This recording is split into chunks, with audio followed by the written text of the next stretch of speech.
দর্শক শ্রোতা সবাইকে নতুন বছর 2026 সালের শুভেচ্ছা।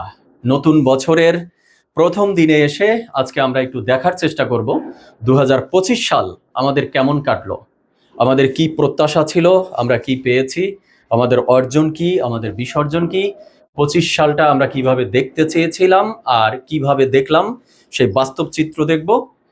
তবে এই 2025 সালে আমাদের যে প্রত্যাশা ছিল আর বাস্তবে আমরা যা পেয়েছি তার বেশিরভাগ ঘটনারই প্রতিফলন কিন্তু ধারাবাহিকভাবে সেই 2024 সালের আন্দোলন বা অভ্যুত্থান, তারপরে শেখ হাসিনা সরকারের পতন, সেই ঘটনার ধারাবাহিকতায় এসেই কিন্তু 2025 সালে পড়ছে।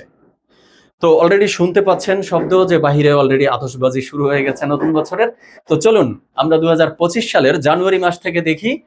7 জানুয়ারি খালেদা জিয়ার যে সব পলিটিক্যাল মামলা থেকে তিনি অভ্যুত্থান পরবর্তী সময়ে মুক্তি পেয়েছিল, তারপরে তার উচ্চ চিকিৎসার জন্য লন্ডন যাওয়া। দেন এরপরে যদি আমরা দেখি 5 ফেব্রুয়ারি সেই আলোচিত ঘটনা যে শেখ হাসিনা পার্শ্ববর্তী রাষ্ট্রে বসে যখন আমাদের দেশ বা আমাদের দেশের রাজনীতি বা বিভিন্ন বিষয় নিয়ে যখন তিনি লাইভে আসেন সরাসরি, তার প্রতিক্রিয়া হিসাবে এখানে 24-এর অভ্যুত্থানের সপক্ষের যে শক্তি ছিল তারা ডিরেক্ট বুলডেজার নিয়ে গিয়ে ধানমন্ডির 32 ভাঙচুর করেছিল। এটা ছিল 5 ফেব্রুয়ারি। দেন এরপরে আমরা দেখেছিলাম 12ই ফেব্রুয়ারি 24-এর অভ্যুত্থানে যে শেখ হাসিনার সরকারের যে গুম খুন মানবতা বিরোধী অপরাধ সেই সম্পর্কিত একটা জাতিসংঘ কর্তৃক তথ্য অনুসন্ধানী দলের প্রতিবেদন এসেছিল, যেটির উপরে ভিত্তি করেই এই আন্তর্জাতিক অপরাধ ট্রাইব্যুনালে বিচার প্রক্রিয়া চলছিল।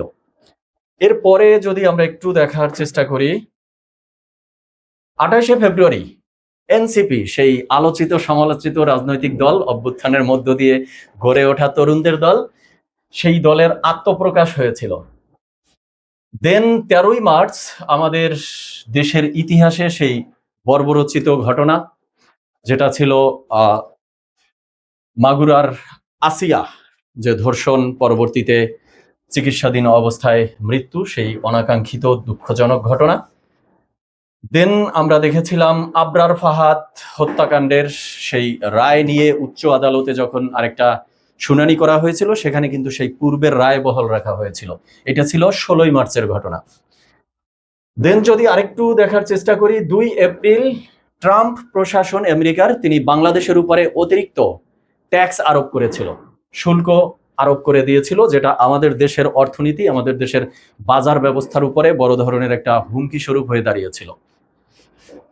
দেন 10 মে সেই আলোচিত ঘটনা, আওয়ামী লীগের কার্যক্রমের উপরে নিষেধাজ্ঞা দেওয়া হয়েছিল। আওয়ামী লীগের ডিরেক্ট নিষিদ্ধ করা হয়নি, বরং তারা কোনো পলিটিক্যাল কার্যক্রম চালাতে পারবে না সেই নিষেধাজ্ঞা এসেছিল। এরপরে 22শে মে ডক্টর ইউনূস সাহেব একটু মাইন্ড করেছিল, গোসা করেছিল, সে বলেছিল যে আমি আর ক্ষমতায় থাকবো না, আমি পদত্যাগ করে চলে যাব। তো এটা ছিল সেই 22শে মেয়ের ঘটনা। তো সেই সময়ে যে পলিটিক্যাল পার্টিগুলো একের পর এক দাবিগুলো সামনে নিয়ে আসতেছিল, এই বিষয়ে পরে আলোচনা করব, যে 8 দলের যুগপত কর্মসূচি, জামাত চরমনাই সহ, এরপরে এইদিকে বিএনপি, বিভিন্ন দাবি জামাত চরমনাই 8 দলের তাদের অ্যালায়েন্স থেকে উঠতেছিল, আর বিএনপি একের পর এক ডিনাই করে দিচ্ছিল যে আমরা এগুলো মানি না। তো সেই মোমেন্টে এসে ডক্টর ইউনূস সাহেব বলছিল যে আমি আর ক্ষমতায় থাকবো না, আমি চলে যাব। এরপরে দেখি 16ই জুলাই গোপালগঞ্জের সেই ঘটনা, যখন এনসিপি গঠিত হওয়ার পর তারা প্রতিটি জেলায় জেলায় ভ্রমণ করতেছিল তাদের রাজনৈতিক কার্যক্রমের স্টার্টিং পয়েন্ট উপলক্ষে, তখন গোপালগঞ্জে গিয়ে যে ঘটনাটা ঘটেছিল, হাসনাত আবদুল্লাদের সেনাবাহিনীর বাংকারে করে সেখান থেকে পিছু হটতে হয়েছিল সেই ঘটনা, সেখানে 5 জন নিহত হয়েছিল। আওয়ামী লীগ, যুবলীগ বা ছাত্রলীগ যারা সেখানে এই প্রতিরোধ গড়ে তুলেছিল বা এই ভায়োলেন্স করেছিল, যেটাই বলেন, অগ্নিসংযোগ, ভাঙচুর, ককটেল বিস্ফোরণ, অনেক কিছু হয়েছিল। এরপরে 21শে জুলাই সেই মর্মান্তিক ঘটনা ঘটেছিল মাইলস্টোন, উত্তরার মাইলস্টোন স্কুল অ্যান্ড কলেজের উপরে যে বিমান বিধ্বস্ত হয়েছিল, সেখানে শিক্ষার্থী নিহত হয়েছিল 36 জন। এরপরে আমরা একটু দেখি 5 অগস্ট জুলাই ঘোষণাপত্র প্রকাশ করা হয়েছিল, যেই জুলাই ঘোষণাপত্রের দিন এনসিপির বেশিরভাগ নেতারা কক্সবাজারে চলে গিয়েছিল, মনে আছে আপনাদের? তারা বলেছিল যে উন্মুক্ত স্থানে উচ্চ রাজনৈতিক চিন্তাধারার জন্য তারা ওখানে আলোচনা করতে গিয়েছিল।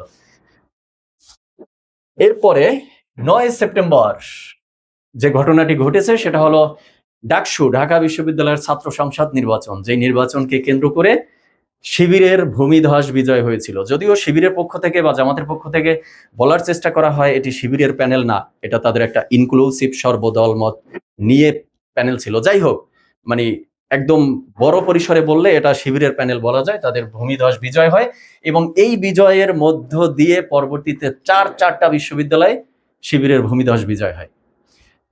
এরপরে আমরা একটু দেখি যে 11 অক্টোবর সেনা হেফাজতে বা সেনা আটকে নেওয়া হয় 15 কর্মকর্তাকে।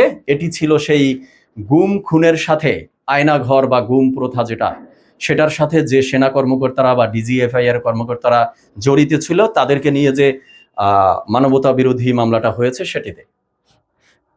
এরপরে যদি আমরা একটু দেখি 17 অক্টোবর জুলাই জাতীয় সনদের স্বাক্ষর, এটাকে কেন্দ্র করে তো অনেক ঘটনা ঘটে গেল, বিশেষ করে এনসিপি এবং জামাত ইসলামের মধ্যে। এনসিপি বলছিল তারা স্বাক্ষর করবে না, ইভেন আমার জানা মতে তারা এখনো স্বাক্ষর করেনি। আর জামাতে ইসলামও বলেছিল যে তারা স্বাক্ষর করবে না, ইভেন আগের রাত পর্যন্ত বলেছিল। পরবর্তীতে জামাত ইসলাম গিয়ে স্বাক্ষর করে এসেছে, বাট সেটা এনসিপি কে জানায়নি, সেটা হলো এনসিপির অভিযোগ ছিল। এরপরে এনসিপি জামাতে ইসলামকে প্রতারক বা বেঈমান এই ধরনের শব্দ বলেছিল, বা হান্নান মাসুদ বলেছিল যে জামাতে ইসলাম আর এরশাদের মধ্যে কোনো পার্থক্য নেই। যাই হোক, সেই আলোচনায় এখন আর না যাই। তো পরবর্তীতে তো আমরা দেখলাম সেই এনসিপি জামাত ইসলামের সাথেই জোটবদ্ধ হয়েছে। যাই হোক, এ বিষয়ে পরে আলোচনায় আসি। এরপরে যদি একটু দেখার চেষ্টা করি, 18 অক্টোবর বিমানবন্দরে কার্গো ভিলেজে যে অগ্নিসংযোগের ঘটনা ঘটেছিল, শুরুতে সরকার, প্রেসার গ্রুপ, রাজনৈতিক দল, সেটা বিএনপি বলি, এনসিপি বলি, সবার পক্ষ থেকে বলা হচ্ছিল যে এটা ফ্যাসিস্টের দোসরের কাজ, এটা আওয়ামী লীগ ঘটিয়েছে। কিন্তু বাস্তবতা গিয়ে পরবর্তীতে যে তদন্ত কমিটি গঠন, সেখান থেকে বলা হলো যে এটা বৈদ্যুতিক গোলযোগের কারণে, ইলেকট্রিসিটির ত্রুটির কারণে ঘটেছে। তার মানে এখানে ফ্যাসিস্ট, আওয়ামী লীগ, ভারতের দোসর, এটা সেটা কিছুই আর তদন্ত প্রতিবেদনে উঠে আসেনি। এরপরে দেখি আমরা 26 অক্টোবর যে আমাদের মেট্রো রেলের এই বেয়ারিং প্যাড পরে এক তরুণের, পথচারীর মৃত্যু হয়েছিল। এর পরের ঘটনা যদি একটু মেমোরাইজ করি, সেটা হলো 17 নভেম্বর, সেই ঐতিহাসিক দিনই বলবো, আলোচিত সমালোচিত দিন। শেখ হাসিনা এবং আসাদুজ্জামান খান কামালের বিরুদ্ধে আন্তর্জাতিক অপরাধ ট্রাইব্যুনাল থেকে সর্বোচ্চ শাস্তি মৃত্যুদণ্ড রেখে রায় প্রদান করা হয়েছিল। এরপরে 21 নভেম্বর সেই বড় মাত্রার একটি ভূমিকম্প হয়ে গেল আমাদের দেশে, যেটির মাত্রা ছিল 5.7। এরপরে 11 ডিসেম্বরে জাতীয় সংসদ নির্বাচনের সেই বহুল কাঙ্ক্ষিত নির্বাচনের তফসিল ঘোষণা করা হয়। তফসিল ঘোষণা করার পরেই যে ঘটনাটা ঘটে সেটা হলো ওসমান হাদির উপর শুট করা হয় ডিরেক্ট। এটা হয়েছিল 12 ডিসেম্বরে। পরবর্তীতে তার মৃত্যু হয়, সেটি ধারাবাহিকভাবে ঘটনায় আসব।